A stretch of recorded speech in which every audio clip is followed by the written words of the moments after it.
네, 강프로입니다. 두산 에너빌리티 보겠습니다. 자, 오늘도 대박입니다. 11% 상승.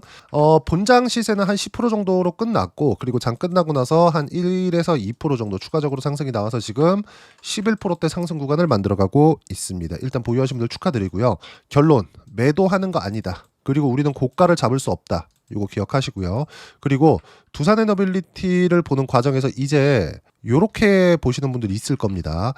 개인들이 매도하니까 이제 뭐 마지막 뭐 좀 나오는 거 아닌가? 요거 제가 전부터 이야기를 드렸거든요.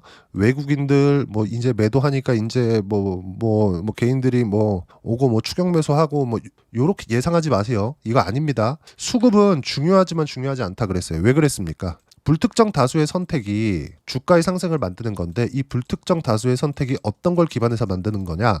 미래 가치를 기반해서 만드는 거예요. 근데 그 미래 가치는 우리가 정확하게 이 정도입니다 예상할 수 있어요? 예상할 수 있겠지. 근데 확실합니까? 그거 아니에요. 근데 확실한 건 뭐예요? 돈입니다. 돈. 그쵸? 그 돈은 어떻게 봐요? 거래량, 거래대금 이런 걸로 본다. 근데 거래량이 갑자기 바닥에서 번쩍 올라와가지고 고가 매물 딱 쳐맞는 과정에서 거래대금이 이렇게 딱 터질 수 있어요. 근데 이 거래대금이 터졌을 때 어때요? 신고가를 간다? 이런 붙어야지. 그쵸? 이걸 생각하시라는 겁니다. 예를 들어서 제가 조금 길게 볼게요. 이쪽 구간에서 매매를 했고요. 여기서는 매매를 안 했고, 그리고 여기서 매매를 했고, 여기서는 보유했어요. 그리고 여기서도 매매를 했고요. 여기서도 매매를 했어요. 그쵸? 왜 그랬는지 보겠습니다. 여기서는 신고가 만들었죠. 여기서는 신고가 못 만들었죠. 여기서는 신고가 만들었죠. 여기서는 왜 보유했었느냐? 떨어졌는데도 불구하고 신고가를 만들잖아요. 이런 식으로 매물 소화 과정을 보내고 나서 올라갑니다. 이건 어떤 종목이든지 다 똑같아요. 어떤 종목이든지 반드시 이 내용 기억하시고요. 그러면 주가, 그쵸? 주가가 빠질 때, 이쪽 구간에서 제가 보유했었던 거, 주가가 빠질 때는 두 가지 이유 중에서 한 가지만 걸리더라도 주가가 빠집니다. 자, 첫 번째는 종목이 나빠서, 종목에 대한 문제. 그리고 두 번째는 시장이 나빠서, 시장에 대한 문제. 시장이 나쁜 건 종목에 대한 문제는 아니죠. 근데 시장은 빠지면 올라오죠. 아무리 코스피가 안 좋은 상황에 처해 있다고 하더라도 코스피는 내려가면 반등하고, 내려가면 반등하고, 내려가면 반등하고, 그쵸? 이런 식의 움직임을 만들어냅니다. 근데 생각해 보세요. 주도주들은요, 코스피가 폭락 나오잖아요. 그쵸? 코스피가 폭락 나오면 코스닥도 같이 폭락 나오는 거니까 같이 보는 거예요. 보세요. 코스피가 폭락 나온다? 그럼 아무리 주도주라고 할지라도 조정을 받습니다. 이때 당시에 주도주는 뭐였어요? 바이오였어요. 바이오. 그리고 그 바이오가 많이 올라갔기 때문에 7배, 8배씩 이렇게 올라갔어요. 24년도에 알테오젠이나 이런 종목군들. 이따 제가 다 보여드릴 거예요. 어떻게 매매했는지.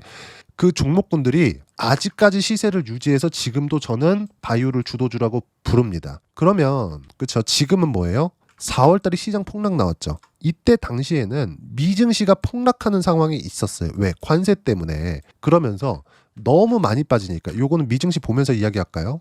나스닥 보세요. 요때거든요. 4월 7일 날 저가 딱 찍었죠. 근데 이 하락폭을 보면 이거 진짜 중요한 얘기입니다. 한 달 반 정도의 기간 동안 몇 프로 빠졌나요? 여기 보세요. 26% 빠졌죠. 나스닥이 26% 빠졌으면 코스피는 살아남을 수가 없었다는 겁니다. 그러면 코스피가 빠지는 상황에서 프로그램 매도세도 같이 나오겠죠? 그러면 아무리 주도주라고 할지라도 최소한의 조정 구간 받는다고요. 그럼 조정 구간을 보내고 나서 시장 반등하는 거 확인하고 나서 매수를 하는 거예요. 그럼 요 내용을 두산 에너빌리티 종목군에다가 딱 갖다 붙이잖아요. 그러면 어디서 매수할 수 있어요? 여기서 딱 매수할 수 있어요. 그렇죠? 5.8% 상승을 그냥 시가에 넣는 거예요. 미증시가 이 전날 12% 올랐거든. 왜? 한 달 거의 반 동안, 2달 가까운 시간 동안 26% 빠졌거든요. 나스닥이 26% 빠졌다는 건 세계 최고의 기업들이 엔비디아, 뭐 테슬라야 원래부터 등락이 크다고는 하지만 뭐 마이크로소프트, 그쵸? 이름만 대면 알만한 기업들이 전부 다 막 30%, 40%, 50%씩 다 빠졌다는 거예요. 그럼 이쪽 기업들이 실적이 나빠졌느냐? 아니요. 관세 관련돼서 문제가 생겼을 때 실적에 대한 문제가 생길 수도 있겠네. 이래서 고평가받던 종목군들이 내려갔다 다시 올라오는 과정에서 생긴 문제라고요. 그렇죠? 두산에너빌리티도 마찬가지예요. 어떤 부분들이 생겼나요? 이때 아까 전에 제가 시장 기준에서 보여드렸죠. 시장 기준에서 빠지니까 어때요? 같이 빠지죠? 올라올 때 어때요? 올라오긴 올라옵니다. 근데 올라오는 과정에서 원래부터 강했었던 종목이기 때문에 올라온다고요. 극단적인 비교 하나 해드릴게요. 아니, 극단적이라고 보기도 어려워. 항상 그렇거든. 에코프로 같은 거 보세요. 시장이 반등할 때 반등합니다. 근데 추세를 못 살렸죠.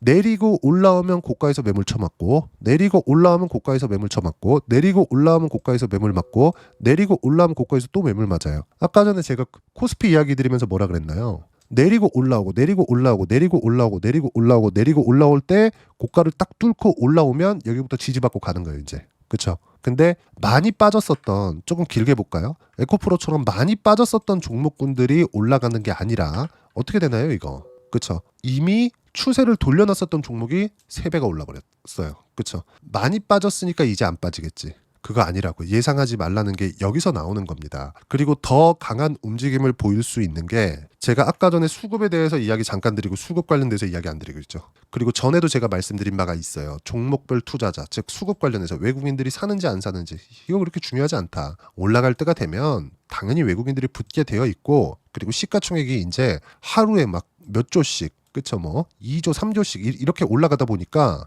어떻게 돼요? 거래대금이 터질 수밖에 없어요. 보세요. 두산에너빌리티 오늘 거래대금도 1조 9천억, 한 2조 됩니다. 이거 제가 거래 없을 때도 계속해서 말씀드렸었던 게, 보통 이렇게 해석할 겁니다. 떨어졌네? 거래 없네? 세력들 안 나갔죠? 이렇게 볼 거예요. 이게 아니라 그냥 매집, 그쵸? 그리고 매집, 이렇게 보는 거예요. 이렇게 올라갈 때 매집을 해야지, 거래 없을 때, 개인들도 거래 없을 때 그냥 뭐 적당한 금액 살 수 있겠지. 근데 본격적으로 내가 수익 금액을 높일 수 있는 그 구간에, 요 구간, 그쵸? 거래대금이 없을 때 이때 살 수 있겠냐? 이거 아니라고요. 그럴 것 같았으면 어떤 종목이든, 뭐 한화 에어로스페이스나 이런 것도 어때요? 거의 한 3년 4년씩 올라가고 있는데 올라가면서 거래대금 계속해서 는다고요. 이게 이런 상황이 벌어지기 때문에 우리가 봐야 되는 부분은, 뭐 수급에 대한 변화 요인, 외국인이 팔고 있으니까 이제 고점에 임박했다, 이런 것들 생각하지 말라고요. 절대 그렇게 생각하는 거 아닙니다. 그리고 공매도 기준에서 한번 볼까요? 두산에너빌리티 공매도 관련돼서 최근에 이야기들이 조금씩 나오고 있어요. 근데 공매도 여기서 절대 손도 못 댑니다. 이미 쇼커버링 나올 만큼 다 나왔어요. 보세요. 쭉 이렇게 보면 5월달, 자 요때 4월 9일날, 요때 딱 매매 비중 2자릿수 넘었네. 요때 뭐예요? 미증시 떨어졌을 때. 그쵸? 공매도 한 번 이때 딱 들어왔고, 그리고 쭉 가더라도 신고가 구간, 그쵸? 뭐 3월 달도 그렇고 전부 다 신고가였죠. 보통 공매도가 들어온다는 건 4월 9일, 4월 8일 이렇게 떨어지는 부분을 확인하고 들어온다고요. 4월 8일, 4월 9일 어디예요? 딱 여기잖아요, 여기. 그쵸? 여기서 들어온다고요. 추세가 잡혔을 때, 야 이거 미증시 너무 안 좋아, 그쵸? 한번 이렇게 슬쩍 들어가 보고, 더 내리면 공매도 더 들어갑니다. 이렇게 들어가는 거지, 와 이제 많이 올랐다 그래서 공매도 들어가는 거 아니라고요. 이미 여기서 공매도 다 털리고 파산 직전에 있을 겁니다. 그러면 우리가 지금 봐야 되는 부분은 뭐예요? 관련돼 있는 종목군들이 붙어서 나오고 있다는 게 중요한 거예요. 두산에너빌리티뿐만이 아니라 한전기술, 현대건설, BHI 이런 것들 보세요. 그렇죠? 두산에너빌리티를 대장으로 해서 한전기술 최근에 뜨기 시작했죠. 신고가 만들었습니다. 두산에너빌리티 이제 슬쩍 이렇게 눌리고 가는 구간이 있을 때 한전기술 매수 구간 나올 겁니다. 그때 두산에너빌리티, 한전기술, 그리고 현대건설도 제가 지난주부터 계속 말씀드리고 있어요. 이거 조정 들어오고 나서 반등 확인하면 매수하면 된다. 현대건설 당연히 해야 되고, BH 같은 경우에도 아마 여기까지 못할 것 같아요. 왜 그러냐면 제가 두산에너빌리티도 많이 가지고 있고 한전기술도 매수할 거고 현대건설도 매수할 건데 여기까지 할 돈이 있을까 싶습니다. 그러면 우리가 가장 강한 쪽으로 들어가는 거예요. 근데 가장 강한 쪽 어디예요? 두산에너빌리티. 그러면 BHI도 두산에너빌리티만큼 강하기는 하지만, 두산에너빌리티가 만약에 떨어졌을 때 BH도 같이 떨어지는 부분들이 있기 때문에 여기는 일단 빼고 가는 겁니다. 근데 여기부터는 이제 후발주가 돌면서 실제 미래 가치가 좋아질 수 있는 가능성이 있는 쪽만 이렇게 딱 보는 거예요. 원전하면 두산, 현대건설, 왜? 여기 시공이니까. 그리고 한전기술, 그쵸? 이런 쪽으로 볼 수 있는 거잖아요. 실제 기술력을 가지고 있는 쪽들. 물론 BHI도 있지만 이쪽은 그래도 뭔가 좀 급등락을 잡는 데 있어서 약간 문제가 있을 수 있기 때문에 제가 이야기를 드리는 거고, 원전 포트폴리오를 딱 잡을 때는 지금 두산에너빌리티를 포함해서 한전기술, 현대건설 이렇게 확장시켜가는 게 맞다. 이렇게 보면 이렇게 생각하시는 분들이 있어요. 그럼 그냥 두산에너빌리티만 하면 되는 거 아니에요? 이게 두산에너빌리티가 조정 받을 때 한전 기술이 한번 튈 수도 있고 그랬을 때 한전 기술 쪽으로 시세가 더 유지될 수도 있고 그리고 어떤 형태로든 22평은 만나고 가야 되거든요. 이게 무슨 얘기냐면 항상 이격 조정을 받는 그 기준이 22평선을 수렴하느냐 수렴하지 않느냐예요. 이거는 제가 다른 종목 보면서 이야기 드릴게요. 한화 에어로스페이스. 요거는 아직까지 상승하고 있잖아요. 거의 100만 원입니다. 근데 요때 유상증자 떴거든요. 여기 3월 21일 날 유상증자가 3조 원대 유상증자가 뜬 거예요. 실제 한 건 2조 8천억 9천억 정도 될 겁니다. 이때 유상증자가 떴는데 이때 가격 얼마예요? 60만 원입니다. 근데 지금 얼마예요? 100만 원이에요. 50% 이상 올랐어요. 근데 하나 에어로스페이스가 지금만 강했었던 게 아니라 보세요. 22년도에도 강했고 23년도에도 강했고 24년도에도 강했고 25년도에는 더 강해졌어요. 그쵸? 왜 그럴까요? 앞으로 실적 좋아질 거야. 앞으로 실적 좋아질 거야. 실적이 진짜 좋네. 야, 실적 너무 좋은데? 근데 유상증자를 딱 하는데 뭐라 그랬어요? 설비 투자. 납기 맞춰야 돼. 돈 필요하다. 그쵸? 그러니까 더 가는 겁니다. 설비 투자 오케이. 그러면 마진 더 늘어날 수 있겠네. 그리고 하나 에어로스페이스 뭐예요? 방산이잖아요. 방산은 원래 어디 쪽하고만 거래했었죠? 한국의 국방부. 한국의 국방부랑 거래할 때 마진을 막 15%씩 이렇게 남길 수 있어요? 보세요. 22년까지 5.6%잖아요. 영업이익률이. 5년치 한번 볼까요? 22년도에 러시아 우크라이나 전쟁이 터지면서 한국의 방산이 뜨기 시작했죠. 그 전에 영업이익률 보세요. 4.5%, 5% 이렇잖아. 근데 넘어가면 넘어갈수록 어때요? 7%, 15%, 11%, 13%, 14%, 10%대 한 중반 정도의 이익률을 맞출 거라고 지금 시장에서 예상이 잡혀 있잖아요. 그러면서 마진율은 늘어나고 매출도 늘어나요. 볼륨. 이미 매출도 100% 이상 늘어났어요. 그렇죠? 영업이익은 어때요? 2,400억 이익에서 20년도니까 여기는 어디에다가 납품한 거예요? 물론 뭐 이때도 뭐 중동 쪽으로 수출하고 했었죠. 근데 한국의 국방부랑 거래했었던 게 거의 대부분이잖아요. 그랬을 때 요 정도 금액이라고 2,400억. 근데 지금 어때요? 볼륨 더블 쳐 마진율 늘어나. 그러니까 영업이익 어때요? 거의 한 몇 배입니까 이거? 이 뒤에 빼고 볼게요. 1조 7천억. 8배 9배다. 298 딱 때리면 맞죠? 그렇죠? 이렇게 된다고요. 그러니까 실적을 확인하는 과정에서 주가가 폭발적으로 상승하기 시작을 했고 여기서 유상증자를 한다고? 그러면 지금 주문이 밀려들여서 지금 가지고 있는 생산 캐파로는 감당이 안 된다는 거잖아요. 그래서 유상증자를 했는데도 불구하고 주가가 더 올라가는 거라고요. 그렇죠? 근데 이때도 말이 많았죠. 야, 굳이 유상증자 해야 되냐? 물량 이거 늘려야 되냐? 그렇죠? 차라리 한화 에어로스페이스에서 돈 빌려가지고 하면 안 돼? 근데 그러지 않고 한국의 특성상 유상증자를 해서 주주들의 이 뼈골을 빼먹는 짓을 하고 있다. 근데 어쨌든 유상증자를 하더라도 올라갈 종목 올라간다고요. 왜? 성장하니까. 그러면 지금 두산에너빌리티는 올라가는 이유가 뭐예요? 성장하니까라고요. 성장하니까. 근데 아까 전에 말씀드렸죠. 하나 에어로스페이스 실적 좋아지는 거. 실적이 좋아지는 구간에서 실제 실적이 좋아지는 부분을 확인하잖아요. 그럼 주가가 폭발적으로 더 올라요. 하나 에어로스페이스 한번 더 볼까요? 이렇게 보면 여기가 너무 많이 올랐으니까 그 전에는 안 올라간 것 같죠. 보세요. 22년도에 얼마예요? 5만 원입니다. 근데 그 다음 23년도에 얼마예요? 15만 원. 3배 올랐어요. 3배. 지금 두산에너빌리티 2만 원에서 6만 원 딱 가니까 열광이죠. 그렇죠? 하나 에어로스페이스도 이랬다고요. 근데 이때부터 실적 확인 과정 딱 거치니까 24년도에 15만 원부터 얼마까지 갔어요? 40만 원까지 갔다. 그리고 40만 원부터 지금 얼마? 100만 원이다. 그렇죠? 상승폭을 보면 여기가 알짜고 여기서 수익을 낸 사람들만이 여기서 안정적으로 매매를 할 수 있는 거라고요. 이렇게 보는 거라고요. 주식시장은. 그러면 두산에너빌리티는 원전이잖아요. 원전에 대한 부분 뭐 때문이? AI 때문이잖아요. 아직도 체코 원전 얘기하시는 분들 없겠죠. AI 때문이죠. 근데 AI 패권 어디서 쥐고 있어요? 미국이죠. 그럼 미국에서 지금 원전에 대한 부분 몇 배 늘린다 그랬어요? 4배. 언제까지? 2050년. 그럼 이게 3, 4년 뒤에 두산에너빌리티가 원전에 대한 실적 반영이 되겠습니까? 이게 안 된다고요. 안 돼. 그러면 주가 상승폭이 실적 확인될 때까지 가니까 이거 진짜 계속 올라간다고요. 근데 중간에 22평을 만나야 되는 구간에서 우리가 한번 찍고 갈 수는 있겠다. 그리고 그런 부분들이 고가를 예상하고 내가 이제 다 올라왔겠지. 이거 하지 말라고요. 떨어지는 거 보고. 어차피 제가 여기서도 계속 그랬거든요. 5만 원을 보고 4만 5천 원에 팔든 6만 원을 보고 5만 5천 원에 팔든 7만 원을 보고 6만 5천 원에 팔든 고가를 보고 나서 매도하는 거라고요. 그리고 이런 부분들을 제가 여기 소통방에서 모두 무료로 공유를 합니다. 자, 내용 보시면 어때요? 오늘 같은 경우에도 마찬가지 6월 16일 날 두산 에너빌리티 어때요? 5% 상승할 때 근데 지금 어때요? 11% 상승했습니다. 장중에 오전 11시에 두산 에너빌리티 5% 상승 타점 공유할 때까지 절대 매도 금지 이때만 그랬나요? 지난 금요일 날 보세요. 전쟁 터졌습니다. 그쵸? 이스라엘에서 이란 그것도 테헤란 수도를 한국으로 따지면 서울을 때린 겁니다.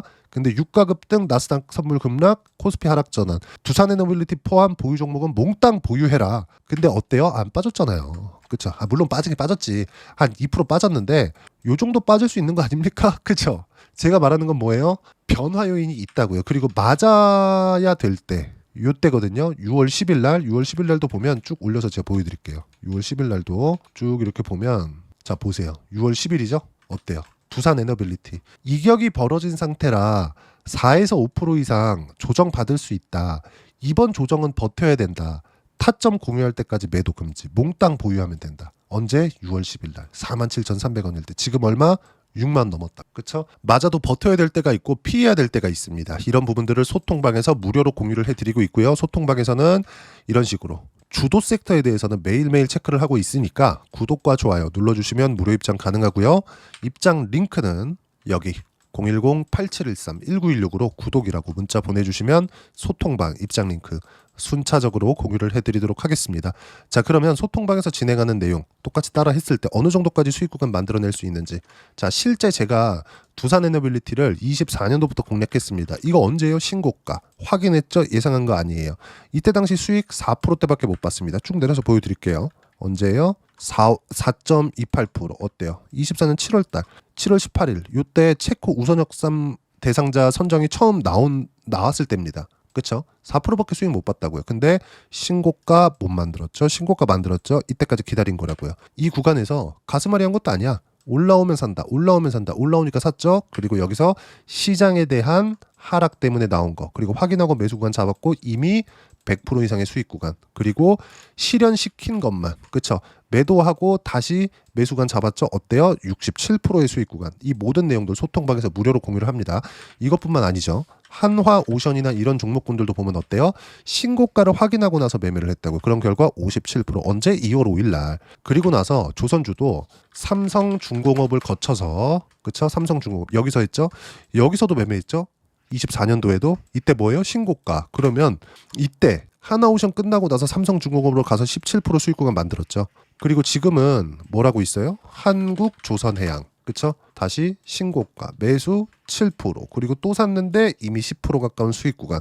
오늘도 5% 올랐거든요. 전쟁이 터졌는데도 이래. 그쵸? 추세를 유지하고 있는 종목군들을 해야 되는 이유가 여기에 있다. 그리고 이 모든 내용들은 소통방에서 무료로 공유를 해드리고 있으니까 구독과 좋아요 눌러주시고요. 댓글 하나씩 달아주시면 무료 입장 가능하고요. 입장 링크는 여기 010-8713-1916으로 구독이라고 문자 보내주시면 소통방 입장 링크 순차적으로 공유를 해드리도록 하겠습니다. 자 그러면 이렇게 두 자릿수 수익 구간 뭐 50%, 60%, 70%씩 수익 구간 만들어내기 위해서 이론상으로는 뭘 봐야 되는지 그 부분은요. 여기 두산 에너빌리티의 단기 보유 전략. 단기는 2주입니다. 2주 동안 내가 어떻게 수익 구간 만들 것인지 그 부분이고 그러기 위해서는 가격에 대한 부분 너무 중요하고요. 가격에 대한 이해가 되었을 때 주도주, 신고가 두 가지 내용에 대한 파악이 될 텐데 이 두 가지 내용 모두 무료로 공유를 해드리도록 할 테니까 구독과 좋아요 눌러주시고요. 댓글 하나씩 달아주시고 여기 010-8713-1916으로 두산 에너빌리티라고 문자 보내주시면 단기 가격 전략 함께 공유해드리도록 하겠습니다. 자 정말 어려운 시장이 진행되고 있습니다. 이제 좀 올라갈 만하면 전쟁 터지고 이제 좀 올라갈 만하면 뭐 정치적인 위험이다. 어떤 문제 터졌다. 유상증자다. 뭐 공매도가 극성을 부린다. 이런 부분들이 있다고요. 근데 공매도도 마찬가지고 어떤 상황이든 간에 주도주 안에서 주가가 움직인다는 겁니다. 오늘 제가 이야기를 드린 것도 보세요. 핵심 사항. 매도는 내리는 거 보고 해야 된다. 왜? 어디까지 올라갈지 모르니까. 하지만 최종적인 부분은 있다 그랬죠. 바닥부터 실적 확인 과정까지 10배에서 20배 사이. 그럼 여기서 우리가 매수해야 되는 그 시작점. 그쵸? 바닥부터 10배 올라간다? 그럼 보통 신고가를 만드는 구간이 바닥부터 더블 딱 치잖아요. 그러면 대략 신고가 정도 나옵니다. 그럼 우리는 한 50에서 100% 정도 올라간 거 보고 나서 매수하는 거예요. 그래서 타점이 중요하다고 하는 거고 그 타점은 주도주 안에서 해야 되고 주도주에 대한 부분 어때요? 조선, 원전, 바이오, 방산 이 안에서 해야 된다. 방산 같은 경우에도 보세요. 한화 시스템 어때요? 신고가 이후에 매매를 했죠. 오늘도 16%, 지난주에는 거의 뭐 25% 이상 상한가 근처, 이런 부분들 소통방에서 모두 무료로 공유를 했으니까 와서 배우시면 돼요. 입장 방법 구독과 좋아요 눌러주시고 여기 확인해서 구독이라고 문자 보내주시면 무료로 입장 링크 보내드리고요. 무엇보다 두산 에너빌리티와 함께 어떤 주도주, 그쵸? 여기 안에 있는 종목군들 중에서 어떤 주도주를 공략해야 되는지 제가 딱 한 종목만 준비를 해놨으니까 영상 끝까지 시청하시고요. 모든 분들이 성공 투자하셨으면 참 좋겠습니다. 네, 주식 투자를 할 때 항상 체크해야 될 부분이 있습니다. 자, 제가 영상 초반부에도 이야기를 드렸지만 항상 주식 투자에서의 시세, 즉 주식 시세는 가격이 먼저 반영한다는 점입니다. 자, 어떤 호재나 악재를 찾으실 텐데 그런 호재나 악재를 찾아서 우리가 매수와 매도를 반복했을 경우에는 주식 시세가 올라가는 과정에서 꼭 내 것만 털리고 올라가는 경우가 비일비재했을 겁니다. 제가 매매를 했었던 종목군들 중에서 어떤 식으로 시세가 진행되고 연결이 되기 시작했었는지 그 부분에 대해서 한번 체크를 해보고 넘어가도록 하겠습니다. 자, 제가 먼저 조회를 눌러서 이야기를 드릴 텐데 이렇게 조회를 눌러서 먼저 보여드리는 건 조작이 불가능하다는 걸 먼저 보여드리는 거고요. 자, 내용 한번 보겠습니다. 자, 재룡산업 시세 구간, 올라가는 구간 확인하고 나서 매매를 한 경우에 34%대 수익 구간. 자, 다음 종목 한번 보겠습니다. 한화오션 신고가 이후에 다시 상승하는 구간, 그리고 수익 구간은 57%까지 늘어나는 부분이 있습니다. 공통점이 있다는 겁니다. 먼저 돌려보면서 이야기를 드리도록 할게요. ABL 바이오. 자, 이것조차도 마찬가지죠. 시세 이후에 다시 큰 폭의 급등 구간, 그리고 76%까지 시세 구간이 발생했다는 점. 어떤 종목이든 가격대가 올라가는 부분이 먼저 나왔다는 게 핵심 포인트예요. 자, 다음 종목 보겠습니다. 자, 자람 테크놀로지입니다. 어떻습니까? 이것조차도 마찬가지죠. 74.8%의 수익 구간을 냈는데 단 3일 걸렸습니다. 시세가 나왔었던 구간은 동일하게 신고가 이후에 발생했다는 점. 그리고 마지막으로 두산 에너빌리티. 두산 에너빌리티도 계속해서 상승 구간을 만들어가고 있지만 당연히 신고가 이후에 시세가 나오고 있다는 점. 호재나 악재 때문에 이 내용으로 인해서 주가가 올라가는 것은 맞지만 어디든 간에 가격이 먼저 반영하는, 즉 신고가 구간 이후에 50%, 60%, 70%대 수익 구간이 나올 수 있다는 점. 자, 우리가 세력들도 아닌데 계속해서 시장을 추적 관찰할 수 없겠죠. 가장 효율적으로 볼 수 있는 방법에 대해서, 그리고 거기에 맞는 종목을 딱 한 종목만 준비를 해왔습니다. 자, 첫 번째 주도주 공유에 대한 부분인데 수익률 기대치는 15에서 30% 안쪽으로 잡는다. 물론 추가적으로 상승할 수도 있겠지만 허황되게 200% 올라간다, 300% 올라간다, 이렇게 보기 위해서는 우리가 충분한 시간 투자가 필요합니다. 하지만 우리가 정작 조정이 오기 전에 안정적으로 보유할 수 있는 그 시간은 길어봤자 2주 안에 끝내야 되는데 그 안에 나올 수 있는 조정 구간까지 포함해서 나올 수 있는 수익률 기대치는 15에서 30%가 적당하고 시장에 도움이 있었을 때 추가적으로 상승을 하는 겁니다. 자, 그러면 이 세 가지 조건을 만족해야 됩니다. 자, 첫 번째, 직전 3개월 가장 강했었던 업종. 아까 전에 말씀드렸죠? 신고가 구간에 있었던 종목군들이라는 점. 자, 그리고 3개년 연속 순이익, 즉 단기 순이익 전망치가 증가하는 거지 실제 실적이 좋아지면 주가는 이미 높은 위치에 있는 겁니다. 단순히 가격이 올라갔다고 해서 높은 위치에 있다는 게 아닙니다. 무슨 얘기냐? 실적이 올라간 만큼 주가가 그만큼 올라와 있다면 그건 비싼 주식이 되겠죠. 앞으로 나올 수 있는 예상치에 대한 실적보다 주가가 더 낮은 위치에 있어야 돼요. 하지만 가격이 올라가는 건 다른 거다. 그래서 전망치가 증가한 종목을 찾자. 자, 그리고 가장 중요한 점. 올라가려면 돈이 필요하겠죠. 즉 매집봉이 들어와서 가격대를 올리고 외국인이나 기관들, 즉 세력들의 미친 매집 구간을 확인을 해야 된다. 자, 그럼 어떤 종목이냐? 제가 이렇게 준비를 해왔고요. 자, 주도주 공유. 아까 전에 말씀드렸죠. 15에서 30% 2주 안에 낼 수 있는 수익률에 대한 기대치입니다. 자, 그리고 이렇게 준비해온 종목에 대한 부분은 자, 폭등 전에 꾸준하게 매집 구간이 발생했다는 점, 그리고 상승하는 구간에서도 계속해서 거래 대금이 늘어나고 있었다는 점, 그리고 직전 3개월 내 신고가 돌파 종목. 그쵸? 분명히 시장이 어떤 상황이든 간에 주가가 올라가는 상황이 나와야 되고 올라가는 과정 안에서 반드시 거래대금은 늘어날 수밖에 없습니다. 자, 그리고 지금 현재 시세가 나오기 전 마지막 매수 기회 구간에 있습니다. 여기서 가장 중요한 건 올라가는 구간에서 거래가 늘어난 거 보이죠? 그리고 옆에 제가 세력들의 매수세를 체크한 내용을 보시면 올라가는 구간별로 거래 대금이 늘지만 올라갈 때 외국인과 기관의 매수세가 지속적으로 들어왔다는 점.